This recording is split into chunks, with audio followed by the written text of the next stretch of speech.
Hola, muy buen día. Hoy vamos a ver lo que son las interfaces para herencia múltiple.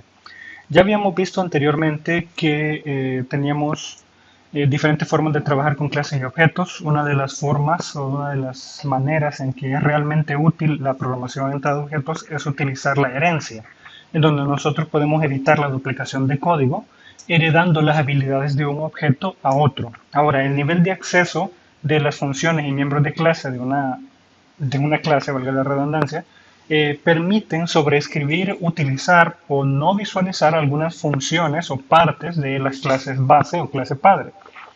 Las clases derivadas son las que reciben dichas funcionalidades y pueden ser sobreescritas a través de la cláusula override, @override. Ahora vamos a ver un poco más de lo que son las interfaces para herencia múltiple.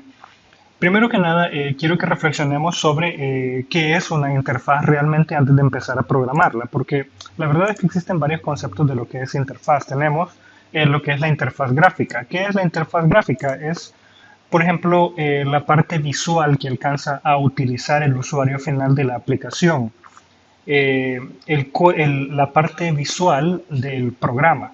Ahora, hay una parte no visual del programa a la cual las personas no alcanzan directamente, sin embargo, a través de la interfaz, que es como un medio sobre el cual llegar al código principal, se puede interactuar. Por ejemplo, un botón para guardar un registro en una base de datos es una interfaz.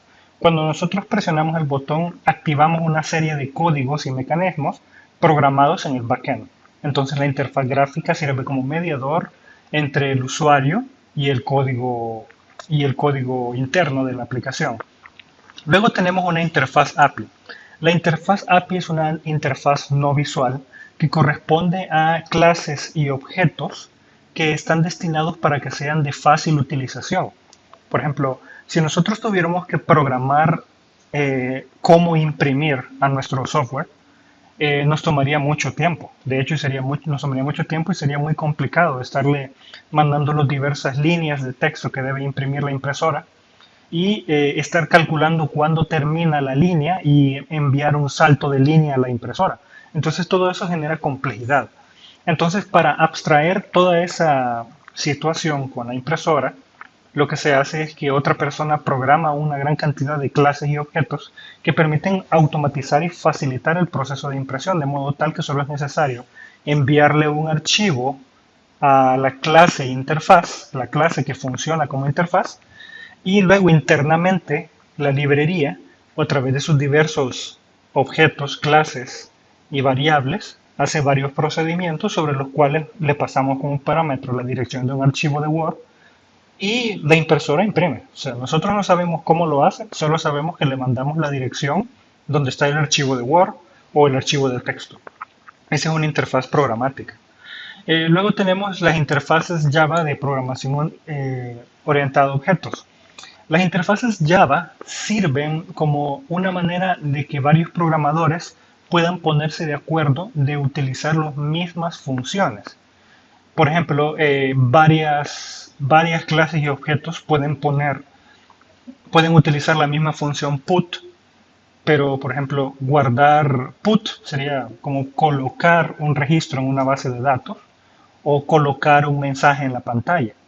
Entonces, si nosotros tenemos un objeto, por ejemplo, mensajes, podemos heredarle o implementarle la interfaz eBox y él se ve obligado a desarrollar la función put a su manera. Por ejemplo, o un objeto object, obtener el objeto. Ahora, algo más claro si lo llevamos a la vida real, con objetos que son más manejables diariamente para nosotros, podemos pensar en el acelerador de un vehículo. Nosotros tenemos la función avanzar. Esa sería la interfaz, la función avanzar. Pero si esta interfaz la implementamos en un avión, lógicamente avanzamos en un avión de una manera diferente que avanzamos con una moto o un vehículo, un carro. Entonces, para avanzar en el avión debe correrse ciertos procesos internos, como acelerar el motor, mover las alas, guardar las llantas del avión para que pueda avanzar, guardarlas para que vuele, ¿verdad? Ahora, si decimos avanzar en un vehículo, debe presionarse el acelerador, y colocar una velocidad, claro, no en ese orden, soltar el freno, etcétera, o sea, encenderlo en un primera instancia. Si le colocamos avanzar en un robot mecánico que imita a un perro o que imita a un cuadrúpedo, el avanzar es diferente. O sea, mover el motor uno un paso hacia adelante, mover el motor 2 un paso hacia adelante y así sucesivamente. Entonces, cada uno de los vehículos de transporte avanzan de una manera distinta. Sin embargo, la acción que realizan es la misma. Lo mismo sucede con una interfaz de programación orientada a objetos, con una interfaz API. No importa, en el caso del ejemplo de la impresora, no importa si le mandamos un PDF, si le mandamos un Word, si le mandamos un TXT, él lo va a imprimir. O si le mandamos una página web, la va a imprimir. Pero internamente tiene que hacer procedimientos distintos para imprimir el archivo. Sin embargo, la acción es la misma, al igual que el acelerador. Lo mismo pasa con las interfaces en programación orientada a objetos. Nosotros tenemos una interfaz que una puede ser put y otra puede ser obtener el objeto. Y la función put hace la misma acción en diferentes objetos, pero para poder realizarlo en diferentes objetos se debe programar de diferente manera en cada uno, dependiendo de qué objeto se está utilizando. Vamos a ver un poco más de las características. Es un tipo abstracto de clase, o sea que en sí solo dice el nombre, cuál es la acción que va a realizar, avanzar, pero no dice cómo. Por eso es abstracto. Representa métodos y constantes estáticas, no se puede instanciar. Su utilidad es crear variables de tipo interface e independizarse de las clases que contiene. Se utiliza interface en lugar de class para declararlo. Sí, si ustedes observan aquí, public interface, no dice public class. Variables de tipo interface pueden contener instancias de clases que hayan implementado el interface. Eso es como para que lo tomemos y lo reflexionemos un poco. La nomenclatura para declarar una interfaz incluye la i antes del nombre. Entonces, si ven aquí dice iBox. No es obligatorio, pero de preferencia deben colocarlo, porque si no van a confundir interfaces con clases. Luego, bueno, aquí tenemos un ejemplo. Aquí tenemos nuestro iBox, Public Interface iBox, que tiene dos funciones, Public Void Put. Si se fijan, aquí recibe los parámetros y luego, en lugar de declarar el código de la función, solo se coloca punto y coma. Igual aquí en Object, Get, paréntesis, punto y coma, no recibe parámetros la función Get. Luego tenemos CBox, Box es caja, ¿verdad? CBox, Public Class CBox, o sea, tengo mi caja C, que implementa, en lugar de utilizar extends como es la herencia, aquí utilizamos la palabra implements. Y colocamos eBox, que es el nombre de la interfaz. Entonces, aquí tenemos private object objeto, que es pues, propio de la clase CBox. Luego aquí tenemos el constructor. Y luego aquí estamos sobreescribiendo las funciones que envía la interfaz. Y ustedes dirán, ¿y para qué las vamos a sobreescribir? O sea, ¿por qué no simplemente las colocamos aquí? Porque al utilizar una interfaz en varias clases, obliga a que utilicemos los mismos métodos, haciendo que la interfaz sea más fácil de usar para otros programadores, incluso para nosotros mismos en un futuro cercano. Entonces aquí le damos get this.object, es más fácil porque ya es un objeto, y aquí en put asignamos el objeto, ¿verdad? Entonces aquí no se ve tanta la ventaja de una interfaz porque solo estamos utilizando una clase, pero imagínense tener 10 clases y todas deben tener get y put y van a programar 3 programadores las 10 clases. Lo más seguro es que estas funciones van a hacer lo mismo, pero van a tener diferente nombre de acuerdo a la lógica de cada programador. Y al utilizar una interfaz los obligamos a que estén estandarizados y todos trabajen bajo los mismos nombres de funciones, por lo menos las que nos importan. Luego las funciones propias de cada clase, pues ahí sí pueden colocarle el nombre que ellos consideren y no es necesario que sea igual al que van a utilizar otros programadores, ya que no va a hacer el mismo trabajo interno. Generalidades, una interfaz puede heredar de otros mediante la palabra reservada implements, como ya lo vimos. Se permite herencia múltiple, no como la herencia de extends, que solo permite una clase padre. Las interfaces soportan también el polimorfismo. Esto se vuelve más interesante más adelante. Polimorfismo quiere decir que puede funcionar con diferentes parámetros, aunque tenga el mismo nombre de la interfaz y el mismo nombre de la clase, y pues causa que dé funcionalidades distintas. Es mejor utilizar una interfaz solo cuando se necesita añadir código, es mejor usar una clase abstracta, ¿verdad?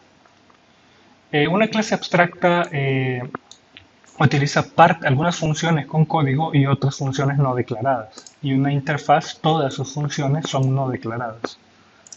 Luego aquí tenemos compatibilidad entre clases. Una variable de tipo interface puede contener instancias de cualquier clase que implemente interface. Por ejemplo, aquí tengo public interface y caja. Y aquí tengo varios parámetros. Luego aquí tengo una función caja entregada. De ahí desarrollo la función. Este es el iCaja que funciona como interfaz. Esta función ya trae su propio código, ¿verdad? Y aquí tenemos otra función que es estática.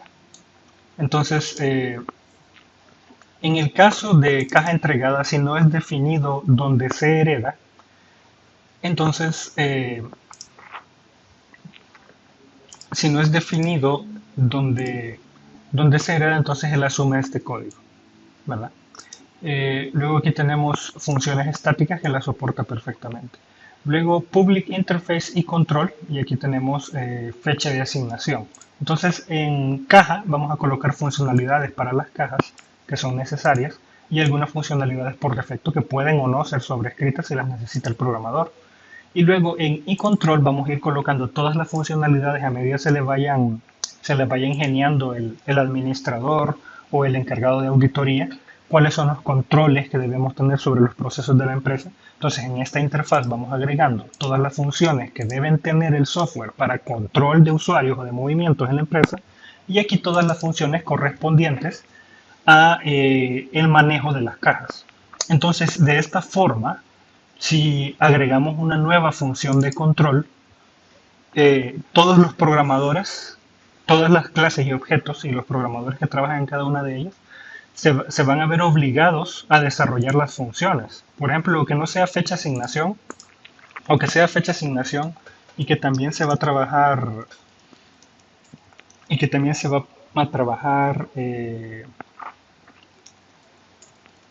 cantidad trámites y le va a pasar como parámetro usuario.